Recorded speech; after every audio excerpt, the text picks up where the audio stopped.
বর কইছে শস্য দিয়ে কাতলা দিয়ে রাখছি, সর্ষে কাতলা করে শুনি নাই, আজকে একটু করি দেখি কেমন লাগে। তাই মাছগুলো নুন হলুদ দিয়ে তেলের মধ্যে দিয়ে বাঁচতেছি ভালো করে, শস্য আর শুকনো লঙ্কা ভালো করে বাটবো মিক্সিতে।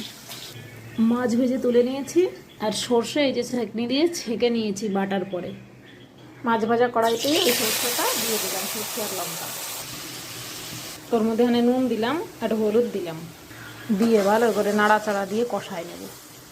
দেখো কি সুন্দর কালার আইছে, কষানো হয়ে গেছে ওই মাছ, এই মশলাটা। মাছগুলো দিয়ে দেবো, দেখো কি সুন্দর হয়েছে। আপনি মনে আছে ভালোই হবে না, মানে গরম জল দিয়ে দিই একটু, হয়ে গেছে। মানে 1 চামচ সরষের তেল দিয়ে দিলাম, একটা চিরা কাঁচা লঙ্কা দিয়ে দিলাম। মিনিট খানিক হোক, তারপর নামাই নেবো।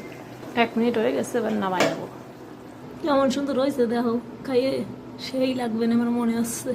তোমরা একদিন বানাই আমরা কইও কেমন হয়েছে। টাটা বন্ধুরা, বাই।